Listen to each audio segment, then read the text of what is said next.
ኢራን የጦርነቱን አድማስ ለማስፋት የሚያስችላትን ሚስጥራዊ እቅዶችን ዘርግታ እየተንቀሳቀሰች ስለመሆኗ ተሰምቷል። ኢራን ከአሜሪካ ጋር ውጥረትን ለማርገብ የተፈረመውን ባለ 60 ቀናት የመግባቢያ ስምምነቱ ኤምኦዩን የድርድር እድል አድርጋ ከመውሰድ ይልቅ ለበለጠ ለሰፊና አውዳሚ ለሆነ ጦርነት ለመዘጋጀት ተጠቅማበታለች የሚሉ የመረጃ ምንጮች ብቅ ማለት ጀምረዋል። የኢራን አመራሮች አሜሪካና እስራኤል ያቀረቡትን የድርድር ሂደት የዓለምን ኢኮኖሚ ጫና ለመቀነስና ለወደፊት ትልቅ ጥቃት ጊዜን ለመግዛት ፈልገው እንጂ በሰላም ፈልገውት አይደለም፣ ዘላቂ የሆነ ሰላምን ለማምጣት ብለው አይደለም የሚል አቋም አላቸው። በተጨማሪም የኢራን ኢራቅ ጦርነት የቀደሙ አርበኞችና ልምድ ያላቸው አዛዦች በቁልፍ ወታደራዊ ኃላፊነቶች ላይ በመሾም ኢራን የጦርነት አቅሟን ለማጠናከር እየሰራች ነው ተብሎ ይነሳል። ባለፉት 2 ወራት ውስጥ ኢራን የባሊስቲክ ሚሳኤሎችና የድሮኖች ወይም የሰው አልባ አውሮፕላኖች ምርትም በከፍተኛ ሁኔታ ያደገውና ምርቱ የተፋጠነውም ለዚሁ ነው የሚሉ ሐሳቦች እየተነሱ ይገኛሉና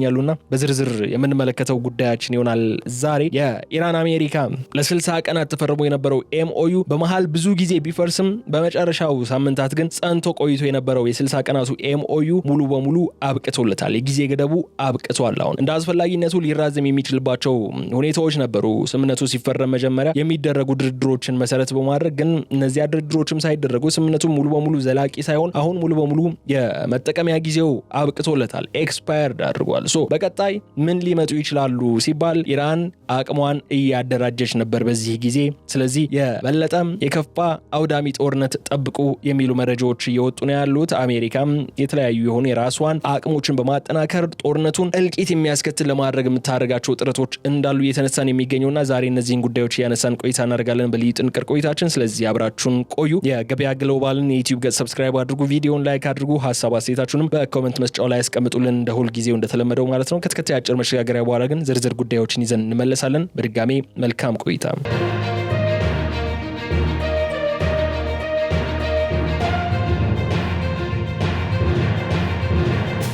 ዎል ስትሪት ጆርናልና ታይምስ ኦፍ እስራኤል እንዲሁም ዩኤንኤን የተባለው የዩክሬን ይፋዊ መገናኛ ብዙሃን ይዘውት የወጡ ዘገባዎች በግልጽ እንደሚያመላክቱት ከሆነ ኢራን ከአሜሪካ ጋር ውጥረትን ለማርገብ የፈረመችውን ባለ 60 ቀናት የመግባቢያ ስምምነት ወይም ኤምኦዩ ለሰላማዊ ውይይትና ለዲፕሎማሲያዊ መፍትሄ እንደ መልካም አጋጣሚን ከመጠቀም ይልቅ ለአጠቃላይና ለሰፊ የክልላዊ ጦርነት ዝግጅት ማድረጊያ አድርጋ ተገልግላበታለች ይላሉ። ኢራን ከፍተኛ ውሳኔ ሰጪ አካላት ይህንን ጊዜያዊ የፎይታ ጊዜ የተጠቀሙበት የምዕራባውያንን የፖለቲካና የኢኮኖሚ ማዕቀቦችን ጫና ለማቃለል ብቻ ሳይሆን ወደፊት ለሚሰነዘሩት ግዙፍ ወታደራዊ ጥቃቶችንም አስፈላጊው ስልታዊ ዝግጅት በጥንቃቄ ለማከናወን እንደሆነም የደህንነት መረጃ ምንጮችን እየጠቀሱ እየዘገቡ ይገኛሉ። የዚህ ባለ 60 ቀናት ስምምነት ዋና ዓላማ በምዕራባውያን በኩል በክልሉ ያለውን የጦርነት ስጋት ማርገብ፣ ወታደራዊ ግጭቶችን ማስቀረትና አዲስ የዲፕሎማሲ መንገድ መክፈት ታስቦ የተደረገ ቢሆንም በቴህራን በኩል ግን ፍጹም የተለየና የረጅም ጊዜ ወታደራዊ ግብ የነበረው ነው ተብሏል። የኢራን ሃርድላይነር የሚባሉ አመራሮችና ከፍተኛ የወታደራዊ መዋቅር አዛዦች የዲፕሎማሲውን መድረክ እንደ መጋረጃ በመጠቀም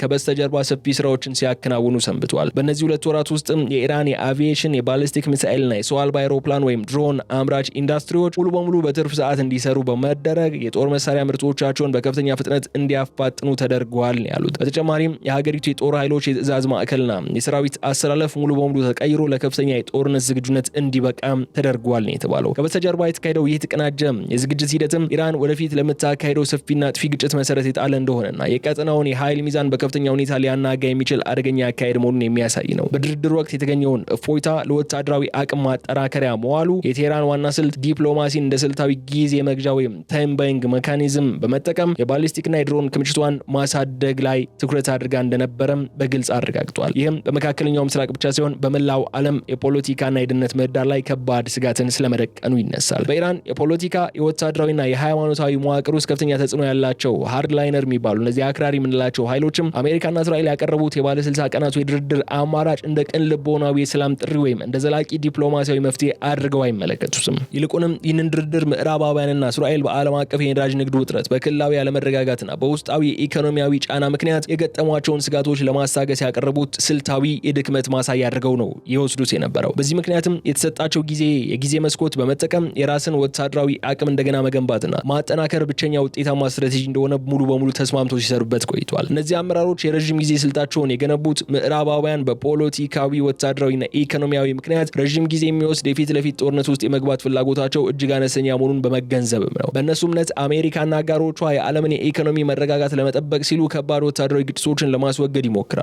በስምምነቱ መስኮት የተገኘውን ጊዜያዊ የእፎይታ ጊዜን በመጠቀም በቀጣዩ ወታደራዊ ግጭት ወቅት ጠላቶቻቸው ድንገተኛ የተቀናጀና ከባድ የሆነ አሰቃቂ ጥቃት እንዲደርስባቸው የሚያስችል ስልታዊ የጥቃት ዝግጅትን አድርገዋል ይላሉ። ይህ የቴህራን ውሳኔ ሰጪ ክፍሎች አካሄድ የሚያሳየው ዲፕሎማሲ ለእነሱ የመጨረሻ የሰላም ግብ ሳይሆን ወታደራዊ የበላይነትን ለማረጋገጥና የኃይል ሚዛኑን ወደ ራሳቸው ለማዘንበል የሚያገለግል አንዱ ስልታዊ መሳሪያ ብቻ መሆኑን ነው። የኢራን አመራሮች በድርድር ወቅት የተፈጠረውን ክፍተት ተጠቅመው ያከናወኗቸው ስልታዊ ስሌቶች የቀጠናውን የደህንነት ሁኔታ ይበልጥ ወደ ተወሳሰበና ወደ ይፋዊ የጦርነት ምዕራፍ ያሸጋገሩት ሲሆን ይህም የወደፊቱን የመካከለኛውን የምስራቅ የኃይል አስተላለፍ ሙሉ በሙሉ የሚቀየር ነው። ኢራን ባለፉት 60 ቀናት የስምምነት መስኮት ውስጥ በይፋና በሚስጥራዊ በሆነ መንገድ ካከናወነቻቸው አበይት ተግባራት መካከል አንዱ የወታደራዊ ኃይሏን የትዕዛዝ መዋቅር በአንድ ወጥ የእዝ ስር እንደገና ማደራጀት ነው። በአብዮታዊ ጥበቃ ስር ወይም በኢራን እስላማዊ አብዮታዊ ዘብ IRGC እና በመደበኛው የሀገሪቱ ሰራዊት ማለትም በአርቴሽ መካከል ይኖር የነበረው የስልጣንና የተግባር ክፍፍል ተቀይሮ IRGC በመደበኛው ሰራዊት ላይ ሙሉ ቁጥጥርና የበላይነት እንዲኖረው ስለመደረጉ የሚያሳዩ መረጃዎችም ነው አሁን እየወጡ የሚገኙት። ይህ ውህደት ኢራን በዘመናዊ ታሪኩ አድርጋው የማታውቀው አይነት የትዕዛዝ ማዕከል አንድነት የፈጠረ ሲሆን ዓላማውን በጦርነት ወቅት የሚኖሩ የመረጃ አቀባበል፣ የውሳኔ ሰጣጥና የትዕዛዝ ማስተላለፍ መዘግየቶችን ሙሉ በሙሉ ለማስወገድና የተቀናጀ ፈጣን ጥቃት ለመሰንዘር እንዲያስችል ታስቦ የተከናወነ ስለመሆኑ ተነስቷል። ከዚህ መዋቅር ውህደት በተጨማሪ የኢራን ወታደራዊ ውሳኔ ሰጪ አካላት በ1980ዎቹ የነበረውን አሰቃቂውና ረዥም ጊዜ የፈጀውን የኢራን ኢራቅ ጦርነትን የመሩ በዚያ ወቅት ከፍተኛ የደፈጣና የፊት ለፊት ውጊያ ልምድን ያዳበሩ አንገፋ ጀነራሎችና የቀደሙ አዛዦችን ወደ ቁልፍ የጦር ኃላፊነቶች ተመልሰው እንዲመደቡ አድርጓል። እነዚህ አንጋፋ ወታደራዊ መሪዎችም ረዥም አስቸጋሪና ያልተለመዱ ጦርነቶች እንዲሁም የባለብዙ ወገን ጦርነቶችን የመምራት ጥበብ ያላቸው በመሆናቸው የኢራን ወታደራዊ መዋቅር ከተለመደው የመከላከል ቁመና ወደ ፍጹም የአጥቂነትና የጦርነት ዝግጁነት ደረጃ እንዲሻገር አድርገውታል። የመደበኛው ሰራዊት የቴክኒክ የከባድ መሳሪያዎችና የምድር ኃይል አቅም ከIRGC ርዕዮተ ዓለማዊ ያልተለመደ የጦርነት ስልት አሲሜትሪክ ዋርፌርና የደፈጣ ጥቃት ልምድ ጋር መዋሃዱ ደግሞ ለቀጠናው አዲስና እጅግ አደገኛ ስጋትን ፈጥሯል። ይህ ውህደት ኢራን ከሁለቱም ኃይሎች የተሻለውን ወታደራዊ አቅምን አጣጥማ በመጠቀም በአሜሪካና በእስራኤል ወታደራዊ ክፍሎች ላይ አሰቃቂ ጥቃት ለማድረስም ያስችላታል ተብሎ ይታመናል። በአጠቃላይ ግን ባለፉት 2 ወራት የተካሄደው ይህ ጥልቅ የመዋቅርና የአመራር ሽግግር የቴህራን ጦር ኃይል ለሰፊና የረዥም ጊዜ ክልላዊ ጦርነት ራሱን ሙሉ በሙሉ ያዘጋጀ መሆኑን የሚያረጋግጥ ማሳያ ሆኖ ተቀምጧል። ባለፉት 2 ወራት የስምምነት መስኮት ውስጥ የኢራን የባሊስቲክ ሚሳኤሎችና የሰው አልባ አውሮፕላኖች ወይም የድሮን ምርት በከፍተኛና ታይቶ በማያውቅ ሁኔታ ጨምሯል። የዓለም አቀፍ የደህንነትና የመረጃ ምንጮች እንደሚያረጋግጡትም በኢራን እስላማዊ አብዮታዊ ዘብ ስር ወይም በIRGC ስር የሚንቀሳቀሱት ወታደራዊ ኢንዱስትሪዎችና ሚስጥራዊ የቴክኖሎጂ ማዕከላት ሳምንቱን ሙሉ በሙሉ በትርፍ ሰዓት እንዲሰሩ በማድረግ የረዥም የመካከለኛና የአጭር ርቀት ባሊስቲክ ሚሳኤሎችን እንዲሁም አጥፊ ድሮኖችን በብዛት በማምረት በከርሰ ምድር ውስጥ የሚገኙ ጥቃቅንና ሚስጥራዊ ሚሳኤል ከተሞችና መጋዘኖች ውስጥም በስፋት ሲያከማቹ ተስተውለዋል። ይህ ባለፉት 60 ቀናት ውስጥ የተካሄደው የድሮንና የባሊስቲክ ሚሳኤል ምርት የማፋጠን ሂደትም የቁጥር ማሳደግ ጉዳይ ብቻ ሲሆን ከፍተኛ የቴክኖሎጂ ማሻሻያዎችና የስልት ለውጦችንም ያካተተ እንደነበር ተነስቷል።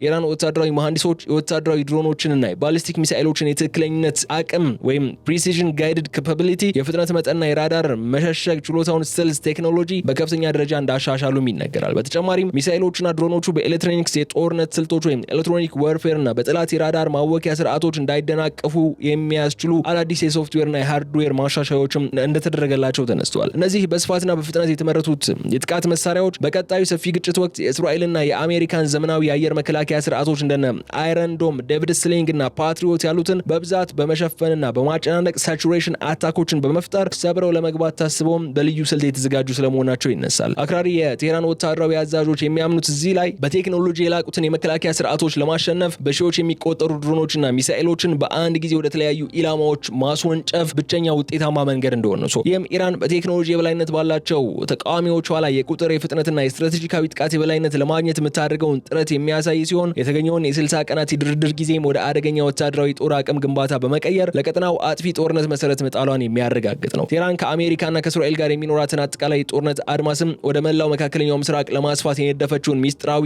እቅድ እውን ለማድረግ በሊባኖስ፣ በየመን፣ በኢራቅና በሶሪያ ከሚንቀሳቀሱት ተኪ ኃይሎቿ ጋር የነበራትን ግንኙነት ከተራ የገንዘብና የትጥቅ ድጋፍ አሻግራ ወደ አዲስ የተካነ የጋራ የጦርነት አስተዳደርን አሸጋግረዋለች ነው ያሉት። ባለፈው የ6 ወር የስምምነት መስኮት ውስጥም በእነዚህ ኃይሎች መካከል አዳዲስ ሚስጥራዊ የመረጃ ልውውጥ መስመሮች፣ የጋራ የሳተላይትና የደህንነት መረጃ መጋሪያ ስርዓቶች እንዲሁም በቴህራንና በቤይሩት የሚመሩ የጋራ የጥቃት ማስተባበሪያ ማዕከላትንም በይፋ ተቋቁመዋል። ይህ የኢራን ስልታዊ ዝግጅት የሚያስችለው ቴህራን ራሷ ቀጥተኛ ውጊያ ውስጥ ከመግባቷ በፊት ወይም ጎን ለጎን ተኪ ኃይሎቿ በተለያዩ የጂኦግራፊያዊ ግንባሮች በአንድ ጊዜና በተቀናጀ መልኩ መጠነ ሰፊ የጥቃት አቅሞችን እንዲሰነዘሩ ማድረግ ላይ ነው። በሊባኖስ የሚንቀሳቀሰው ሂዝቦላ፣ በየመን የሚገኙት የሁቲ አማጽያን፣ በኢራቅ የሚንቀሳቀሱት የሺአ ህዝባዊ ኃይሎች እንዲሁም ካታይብ ሂዝቦላ፣ ኢሳኢብ አልሃቅ እንዲሁም በሶሪያ የሚገኙት የቴህራን ታማኝ ታጣቂዎች ባለፉት 2 ወራት ውስጥ እጅግ ዘመናዊ የሆኑ የኢራን ሰራሽ ባሊስቲክ ሚሳኤሎችን፣ የክሩዝ ሚሳኤሎችና አጥፊ ድሮኖችን በስፋት እንዲታጠቁ ስለመደረጉም ተነስቷል። እነዚህ ቡድኖች የታጠቁትን አዲስ የጦር መሳሪያ አቅምን በመጠቀም ጥቃት በሚከፈትበት ቅጽበት የቀይ ባህርን የንግድ መስመር፣ የኤደን ባህረ ሰላጤን፣ የፋርስ ባህረ ሰላጤን እንዲሁም የእስራኤልን ሰሜናዊና ደቡባዊ ድንበሮች በአንድ ጊዜና በከፍተኛ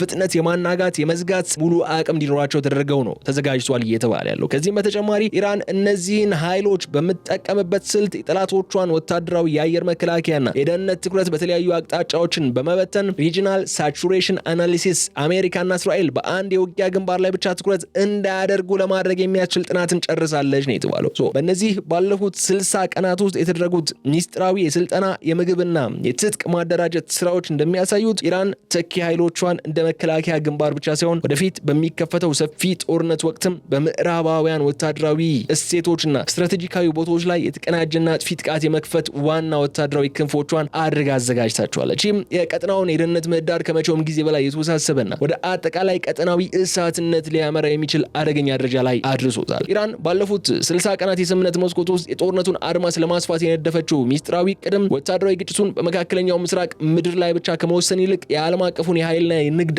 አቅርቦት ማዕከል የሆኑትን ስትራቴጂካዊ የባህር መስመሮችን መዝጋት እንደ አብይ የኢኮኖሚ ጦርነት መሳሪያ አድርጋ መጠቀምን ያካተተ ነው። ሆርሙዝን በባበል መንደብ የመድገሙ አይነት ስልት ማለት ነው። በዓለም አቀፍ ደረጃ በየቀኑ ከሚጓጓዘው የነዳጅና የተፈጥሮ ጋዝ ምርት ከፍተኛውን ወሳኙ ድርሻ የሚያልፍበትን የሆርሙዝ ሰርጥ በጦርነቱ ምክንያት ከተዘጋ ቀጥሏል። ኢራን በወታደራዊ ኃይሎቿ ጥቃት እየሰነዘረች በዚህ አካባቢ የዓለም አቀፍ የነዳጅ ዋጋን በአስደናቂ ሁኔታ እንዲያሻቅብና መላውን የዓለም ኢኮኖሚ ወደ ከባድ የዋጋ ንረትና የንግድ ውድቀት ቀውስ ውስጥ እንዲገባ አድርጋዋለች። ኢራን ይህንን ዓለም አቀፍ የኢኮኖሚ ስጋትና የነዳጅ መስመሮች አደጋን እንደ ትልቅ ስልታዊ መጠቀሚያ ወይም ስትራቴጂክ ሌቨሬጅን አድርጋ ትመለከተዋለች። የቴህራን አክራሪ ውሳኔ ሰጪዎች ያሰሉት አሜሪካ፣ አውሮፓና የተቀረው ዓለም የኢኮኖሚ ውድቀትና የነዳጅ እጥረት እንዳይከሰትበት ከፍተኛ ስጋት አለው። ስለዚህ ሳይወዱ በግዳቸው ይደራደራሉ በሚል እምነት ላይ ተመስርተው ነው። ኢራን የባህር መስመሮችን በማወቅ በነዳጅ ጫኝ መርከቦች ላይ ጥቃት በመሰንዘርና የባህር ንግድን አደጋ ላይ በመጣል ምዕራባውያኑ ወታደራዊ እርምጃ ከመውሰድ እንዲቆጠቡ ወይም ደግሞ ወደፊት በሚደረጉ ድርድሮች ላይ ለኢራን ጥያቄዎች እጃቸውን እንዲሰጡ ለማድረግ ነው አቅዳ እየሰራች የምትገኘው የሚባለው። የኢራን ስልታዊ ስሌት የሚያሳየው የተገኘውን የ60 ቀናት እፎይታ የጊዜ ገደብ ለወታደራዊ ዝግጅት ማዋሏ የጦርነቱን አድማስ ከመካከለኛው ምስራቅ ድንበር አሻግሮ የመላውን የዓለም ንግድ፣ የፋይናንስ፣ የኢኮኖሚ ደህንነት አደጋ ላይ የሚጥል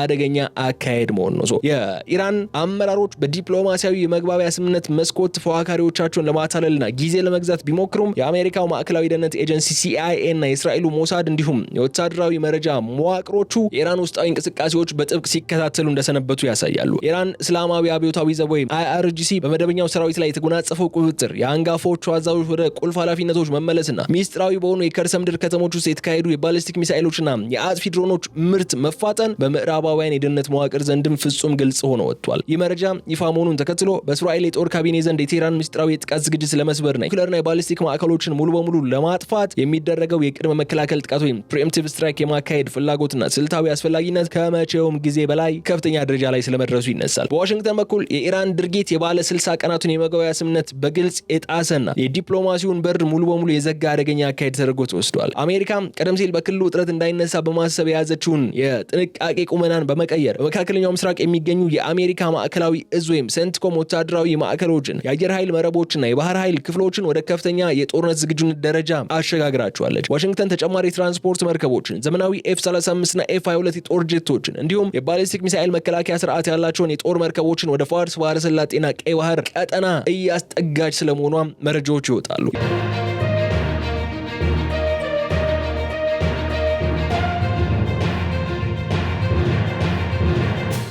የወታደራዊ እንቅስቃሴ የሚያሳየው አሜሪካ የኢራንን ሚስጥራዊ እቅድ ወደ ሙሉ ትግበራ ከመግባቱ በፊትና ተላላኪ ኃይሎቿ ጥቃት ከመክፈታቸው በፊት በክልሉ የሚገኙ የገዛ ወታደራዊ ስትራቴጂካዊ ቦታዎችን ደህንነት ለማረጋገጥ የተሟላ የመከላከልና የመመከት አቋም መያዟን የሚያሳይ ነው። ከዚህ በተጨማሪ በዋሽንግተንና በቴል አቪቭ መካከል ያለውን ወታደራዊና የመረጃ ቅንጅት ወደ ታሪካዊ ከፍተኛ ደረጃም ስለማደጉ ያሳያል። የሁለቱ ሀገራት የጦር አዛዦች የኢራንን ባለብዙ ግንባር ጥቃት ስልት ወይም መልታይ ፍሮንት ትሬት ፕሮፋይል ለማክሸፍ የሚያስችሉ የጋራ የመልሶ ማጥቃትና የአየር መከላከያ እቅዶችን ስለማዘጋጀታቸውም ይነሳል።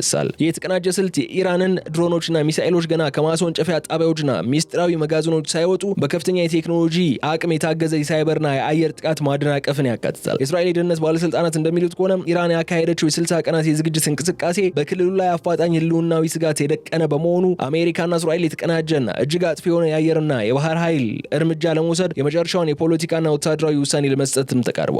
ይህ በአሜሪካና የእስራኤል የደህንነት ምላሽ የሚያሳየው የቴህራን አክራሪ አመራሮች በድርድሩ ስም ጊዜ ለመግዛት ያደረጉት ስሌት የፈለጉትን አይነት ስልታዊ በላይነት ከመስጠት ይልቅ ተቃዋሚዎቻቸው ይበልጥ የተቀናጀና አደገኛ የጋራ ወታደራዊ ግንባር እንዲፈጥሩ ማድረጉን ነው። ኢራን ባፋጠነችው የወታደራዊ ዝግጅት ምክንያት አሜሪካና እስራኤል በክልሉ ያሰማሩት የጦር ኃይል መጠንና የደህንነት ቁመና የቀጠናውን የኃይል ሚዛን ወደ ከባድ ግጭት እንደሚቀየርበት እድልን ፈጥሯል። ሁለቱም ወገኖች በኩል የተደረገው ይህ ግዙፍ የወታደራዊ ኃይል ክምችትና የቅድመ መከላከል ጥቃት ዝግጅት የመካከለኛው ምስራቅ ቀጠናን በአሁኑ ወቅት የትኛውንም አነስተኛ የትዕዛዝ ወይም የመረጃ ስህተት ወደ መላው ቀጠና ወደሚስፋፋ አጥፊ ጦርነት ሊቀየረው የሚችልበት የመጨረሻው ስስ ገመድ ላይ እንዲደርስ እንዳደረገው እየተነሳ ነው የሚገኘው። የቴህራን ሃርድላይነር አመራሮች አክራሪ የምንላቸው አመራሮች በባለ 60 ቀናቱ የመግባቢያ ስምምነት ወቅት የነደፉት የጦርነት ስልት በመካከለኛው ምስራቅ ወይም ፋርስ ባህረ ሰላጤ ወታደራዊ ወሰኖች ብቻ የሚወሰን አይደለም። ይልቁንም ይህ ስልታዊ እቅድ የቀይ ባህርን፣ የኤደን ባህረ ሰላጤና የባቤል መንደብን የባህር መስመሮች ሙሉ በሙሉ ወደ ንቁ የጦርነት ቀጠናነት በመቀየር የመላው ዓለምን የንግድ ፍሰት እንዲስተዋጎል ለማድረግም ታስቦ የተዘጋጀ ነው። ኢራን የቀጠናውን የኃይል ሚዛን ለመቀየር የምታደርገው ይህ ጥረት ቀይ ባህርን ከዓለም አቀፍ የንግድ መስመርነት ወደ ወታደራዊ ግጭት ማዕከልነትና የኃይል በላይነት ማረጋገጫ ሰፈርነት የምትለውጥበት መንገድ ሲሆን ይህም ለአካባቢው ሀገራት ከፍተኛ የደህንነት ስጋትን ይደቅናል። ኢራን ይህን የጦርነት አድማስ የመዘርጋት ስልቷን እውን ለማድረግ በየመን የሚንቀሳቀሱትን የሁቲ አማጽያን እንደ ዋና የደቡባዊ ግንባር አስፈጻሚ ኃይሏ አድርጋ ትገለገልባቸዋለች። ባለፉት 2 ወራትም የስምምነት መስኮቱ ጊዜ ውስጥ ኢራን ለሁቲዎች ያቀረበችው ዘመናዊ የባህር ላይ ሚሳኤሎች፣ የክሩዝ ሚሳኤሎችና አጥፊ ድሮኖች መጠን በከፍተኛ ደረጃ አሳድገዋለች። የኢራን የጦር መሐንዲሶችና የአይአርጂሲ የቅዱስ ኃይል መኮንኖችም በየመን ሚስጥራዊ ጥቃት ማስተባበሪያ ጣቢያዎችን በማጠናከር በቀይ ባህር በሚያልፉ የንግድና የነዳጅ መርከቦች ላይ የሚሰነዘሩ ጥቃቶች ይበልጥ የተቀናጁና አጥፊ እንዲሆኑ ለማድረግ ሲሰሩ ቆይተዋል ተብሏል። ይህም በስዊዝ ካናል በኩል የሚካሄደውን አጠቃላይ የባህር ንግድ እንቅስቃሴ በከፍተኛ ሁኔታ የሚያስተጋጉልና በርካታ ዓለም አቀፍ የካርጎ ኩባንያዎችን መርከቦቻቸው ረዥሙን የደቡብ አፍሪካውን የኬፕ ኦፍ ጉድ ሆፕ ዙሪያ እንዲመርጡ የሚያስገድድ ነው የሚሆነው። ይህ በቀይ ባህርና በኤደን ባህረ ሰላጤ ላይ የተፈጠረው የደህንነት መደናገጥም ለአፍሪካ ቀንድ ሀገራት በተለይም ለሀገራችን ኢትዮጵያ፣ ለጅቡቲ፣ ለኤርትራና ለሱዳንም ቀጥተኛ ከባድና ሁለንተናዊ የኢኮኖሚ የደህንነት አደጋ ይዞ የሚመጣ ስለመሆኑ የሚያጠራጥር አይደለም። የባህር ትራንስፖርት፣ የመርከቦች የመድን ዋስትና ወይም ኢንሹራንስ ፕሪሚየም እንዲሁም የነዳጅ ወጪዎችም በከፍተኛ ሁኔታ መጨመራቸው ወደ ምስራቅ አፍሪካ የሚገቡ የኢንዱስትሪ ጥሬ ዕቃዎች፣ የማዳበሪያ፣ የመድኃኒትና የምግብ ሸቀጦች ዋጋ በከፍተኛ ሁኔታ እንዲጨምር ያደርገዋል። ይህ ደግሞ ለሀገራችን ኢትዮጵያ ጨምሮ ለበርካታ የቀጠናው ሀገራት የመርዶ ሆኖ የሚመጣ ጉዳይ ነው። የኢራኑ ባለ 60 ቀናት የዝግጅት ጊዜ መጠናቀቅና የሁለቱ ወገኖች የጦር አሰላለፍ መስተካከልን ተከትሎ የመካከለኛው ምስራቅ ቀጠና ወደማይመለስበትና እጅግ አደገኛ ወደሆነ ሰፊ ወታደራዊ ግጭት የመግባት እድሉ አሁን ከመቼውም ጊዜ በላይ ከፍተኛ ደረጃ ላይ ደርሷል። ዲፕሎማሲያዊው የመግባቢያ ስምምነት ውጥረቱን ለማርገብ ሳይሆን የቴህራንን የጦር መሳሪያ ክምችትና የሰራዊቱን መዋቅር ለማጠናከር ሙሉ ማለቁ በምዕራባውያንና በእስራኤል ዘንድ የወደፊቱን የሰላም ውይይት ተስፋ ሙሉ በሙሉ ያጨለመው ነው የሆነው። የዲፕሎማሲው መስኮቱ መዘጋትና የሁሉም ወገኖች ወታደራዊ ዝግጁነት የመጨረሻው የውጊያ ጥግ ላይ መድረሱ በክልሉ ውስጥ የሚከሰት የትኛውንም አነስተኛ ሚስ ካልኩሌሽን ወደ አጠቃላይና ቁጥጥር ወደሌለው ክልላዊ ጦርነት ሊያመራ የሚችልበት እድል ከፍተኛ እንዲሆን አድርጎታል። በሚቀጥሉት ሳምንታትና ወራት ውስጥ በመካከለኛው ምስራቅ ምድር ሊከሰቱ የሚችሉትን አበይት አቅጣጫዎች ምን ሊሆኑ ይችላሉ የሚለውን ስንመለከት ደግሞ የመጀመሪያውና በጣም ሊከሰት የሚችለው ሁኔታ መመስላችሁ የእስራኤልና የአሜሪካ የተቀናጀ የቅድመ መከላከልና የአየር የሳይበር ጥቃት ወይም ፕሪኤምፕቲቭ ስትራይክ ነው ሊሆን የሚችለው። እስራኤል የኢራን የባሊስቲክ ሚሳኤሎችና የድሮኖችን ምርት እድገት መፋጠኑ እንዲሁም የትዕዛዝ ማዕከላቱ መዋሃዳቸው ለሀገራዊ ህልውናው አፋጣኝ ስጋት መሆኑን በማመን የቴህራንን ሚስጥራዊ የከርሰ ምድር መጋዘኖች፣ የኒውክሌር መሰረተ ልማቶችና የአይአርጂሲ የትዕዛዝ ጣቢያዎችን ኢላማ ያደረገ ሰፊ ጥቃት ልሰነዝር ትችላለች። በሌላ በኩል ደግሞ ኢራንና የቀጠናው ተላላኪ ኃይሎቿ በሊባኖስ፣ በየመን፣ በኢራቅ በኩል በአንድ ጊዜ በሺዎች የሚቆጠሩ ሚሳኤሎችና ድሮኖችን በመተኮስ በእስራኤልና በአሜሪካ የጦር ሰፈሮች ላይ የጋራ የጥቃት አቅም ወይም መልታይ ፍሮንት ሳቹሬሽን ስትራይኮችን በመክፈት ምላሽ ለመስጠት ሙሉ በሙሉ ዝግጅታቸውን አጠናቋል። የአይነት የሁለትዮሽ ከፍተኛ ግጭት ከተቀሰቀሰም ግጭቱ በአጭር ጊዜ ውስጥ የሚቆም ሳይሆን የመላውን ዓለም አቀፍ ደህንነት የሚያናጋ የረዥም ጊዜ የጥፋት ጦርነት የመሆኑ እድሉ እጅግ ከፍተኛ ይሆናል። ይህ ሊከሰት የሚችለው አጠቃላይ ግጭት የሚያስከትለው ጂኦፖለቲካዊና ኢኮኖሚያዊ መዘዝ ደግሞ በመካከለኛው ምስራቅ ብቻ ተወስኖ የሚቀር አይሆንም። የሆርሙዝ ሰርጥና የቀይ ባህር የንግድ መስመሮች በጦርነቱ ምክንያት በውሉ ወይም በከፊል ተዘግተው የሚቀጥሉ ከሆነ የዓለም አቀፍ የነዳጅ ዋጋ በአስደናቂ ሁኔታ እንዲጨምር የሚያደርግ ሲሆን ይህም በምዕራባውያን በእስያና በታዳጊ ሀገራት ኢኮኖሚ ላይ ከባድ የዋጋ ንረትና የኢኮኖሚ ውድቀትን ያስከትላል። በተለይ እንደ አፍሪካ ቀንድ ያሉ ደካማ የኢኮኖሚ መዋቅር ያላቸው ቀጠናዎች በባህር ንግድ መስተዋጎልና በሸቀጦች ዋጋ ማደግ ምክንያት ከፍተኛ የማህበራዊና የፖለቲካ አለመረጋጋት ሰለባ ሊሆን የሚችሉበት እድል ይፈጠራል። ኢራን የጦርነቱን አድማስ ለማስፋት የነደፈችው እቅድም ወታደራዊ ግጭቱን የዓለም አቀፍ ደህንነትና የኢኮኖሚ ውድቀት አደጋ በማድረግ የመላውን ዓለም ትኩረትና ህልውና የተሻገረ ከባድ ፈተና ይደቅንበታል። በአጠቃላይ ሲታይ ግን ኢራን ከአሜሪካ ጋር የቆየችበትን ባለ 60 ቀናት የመግባቢያ ስምምነት ለሰላማዊ ዲፕሎማሲያዊ ከመጠቀም ይልቅ ለጦርነት ዝግጅት አውለዋለች መባሉ ለአጭር ጊዜ ታክቲካዊ የጦር አቅም ግንባታ ጥቅሞች ሊሰጣት የሚችል እንኳን ቢሆንም የረጅም ጊዜ ሀገራዊ ክልላዊና ጂኦፖለቲካዊ ህልውናዋን ግን ከፍተኛ አደጋ ላይ የጣለም አደገኛ ስልታዊ ስሌት ነው ይባላል። የቴህራን አክራሪ አመራሮች በድርድር ስም ጊዜ በመግዛት ያካሄዱት ይህ ሚስጥራዊ የጦርነት ማስፋፊያ ስልት የመካከለኛው ምስራቅን የኃይል ሚዛን እንደ አዲስ የሚቀርጽ የድሮ ክፍፍሎችን የሚያፈርስና የመላውን ዓለም አቀፍ የፖለቲካና የኢኮኖሚ ምህዳር በከፍተኛ ሁኔታ የሚያናጋ ነው የሚሆነው። የዛሬው ቆይታችን ይህንን እስካሁን ስትከታተሉት የቆያችሁትን ይመስል ነበር። የተከበራችሁ ተከታታዮቻችን አብራችሁን በመቆየት ስላደመጣችሁን አመስግኜ ግን እዚህ ጋር ሰናብታችኋለሁ። የገበያ ግሎባልን የዩቲዩብ ገጽ ሰብስክራይብ አድርጉ፣ ቪዲዮውን ላይክ አድርጉ፣ ሀሳብ አስተያየታችሁንም በኮሜንት መስጫው ላይ ታስቀምጡልኝ ጋብዤ እዚህ ጋር ሰናብታለሁ። ሰላም።